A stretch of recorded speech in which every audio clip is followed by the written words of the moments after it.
Speaker একজন, উনি ওখানে ইন্টারভিউতে একজন মানুষের কথা বলবেন, বলছে ওখানে একজন বক্সিং চ্যাম্পিয়ন আছে, বক্সিং চ্যাম্পিয়ন আছে, বক্সিং চ্যাম্পিয়ন ওনাকে যখন জিজ্ঞাসা করা হয়, স্যার আপনি এত বড় একজন চ্যাম্পিয়ন, তো কিছু তো বলুন এর কারণ কি?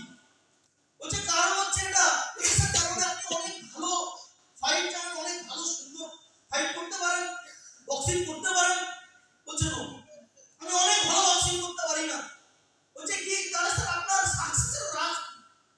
বলছে আমার মনে আছে আমি ভালো মতো, আমি যখন চ্যাম্পিয়ন হয়েছি এরকম অনেকবার গিয়েছে যে সময় আমি আমার প্রতিপক্ষের কাছে মার খেয়ে পড়ে গিয়েছি, মার খেয়ে পড়ে গিয়েছি, ওখানে আমার মধ্যে কোনো ট্যালেন্ট কাজ করছে না, বাট একটা জিনিস আমার ভিতর থেকে এসেছে, আরো একবার উঠে তো দেখ, আরো একবার উঠে তো দাও, বলে তুই জিততে পারিস, চ্যাম্পিয়ন হতে পারিস।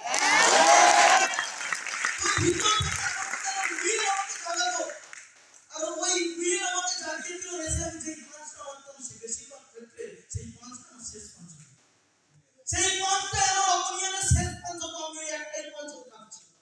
বুঝে জীবনের জন্য উইলটা খুব ইম্পর্টেন্ট বস। শুধু আজকে এরকম না, আমি অনেক মানুষকে দেখেছি, অনেক বড় বড় বড় সাকসেসফুল মানুষ। আজকে জ্যাকি চ্যান মার্শাল আর্ট, যদি আজকে দিনে দাঁড়িয়ে বলা যায় ব্রুস লি হচ্ছে মার্শাল আর্টের ভগবান, মার্শাল আর্টের ভগবান। এই ব্রুস লির ওখানে আমি ইন্টারভিউতে দেখছি, উনি ওখানে বলছেন উনি অনেক ভালো মার্শাল আর্ট জানেন, আর ওনাকে গড বলা হয়। গড ঠিক আপনি এমনি পাইনি ব্রুস লি, অটোমেটিক আসেনি। উনি ওখানে দেখছি, ওনার অটোবায়োগ্রাফিতে আমি দেখছি, ওখানে লেখা আছে যে ওনার একটা পা আর একটা পা থেকে 1 ইঞ্চি ছোট বড়, একটা পা আর একটা পা থেকে 1 ইঞ্চি ছোট বড়, এবং উনি খালি চোখে উনি ওনার অপোনেন্টকে দেখতে পান না, ওনার চোখের পাওয়ার হচ্ছে -10। তো আলটিমেট ওখানে দেখলাম যে মানুষটা, একটা মানুষ তার চোখের পাওয়ার হচ্ছে -10, সে তার অপোনেন্টকে লেগ ছাড়া দেখতে পায় না, একটা পা তার আরেকটা পা থেকে 1 ইঞ্চি ছোট বড়, তারপরে সে মার্শাল আর্টের গড হয়ে দাঁড়িয়ে থাকে। বিকজ অফ ওখানে জ্যাকি চ্যান, ওখানে ব্রুস লি বলছেন যে একটাই জিনিস কাজ করে আমার মধ্যে, আমার সামনে যে মানুষটা 10,000 রকম মার্শাল আর্ট শিখে এসেছে, আমি তাকে দেখে ভয় পাই না। मेरे को डर नहीं लगता उसको जो हजारों आइटम सिखाया है, लेकिन मेरे को डर उसी को लगता है जो एक आइटम सीखा है 10,000 बार।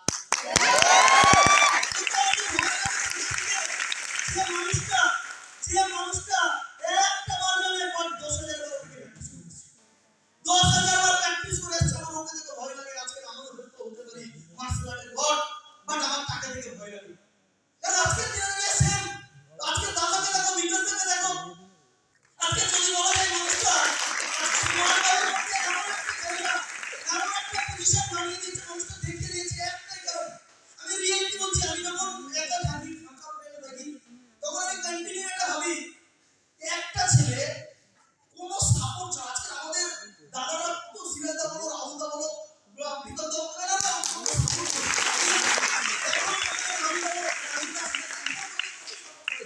একটু কিছু হয়ে গেলে বলে দেয়। একটা মানুষ জানার কাছে কোনো ওইরকম ধরনের কেউ ছিল না, কোনো মেন্টর যে তাকে বলে দেবে যে বাবু তোমার এটা ভুল হচ্ছে, আরে সাহেব গলতি হয়ে গিয়া তো বল দাও কি আছে, আরে হয়তো ভুল করে ফেলেছি আমি, তাই বলুন না, আরে ঠিক করেছি সেটাও বলুন না যে ভুল করেছি, বলার একজন দরকার আছে। বাট ওই মানুষটার জন্য বলার কিছু ছিল না, ওই মানুষটার বলার একটা জিনিস ছিল, সেটা হচ্ছে উইল। জীবনের ভিতর থেকে উনি বলেছে আই ক্যান ডু ইট, আমি পারি, আমি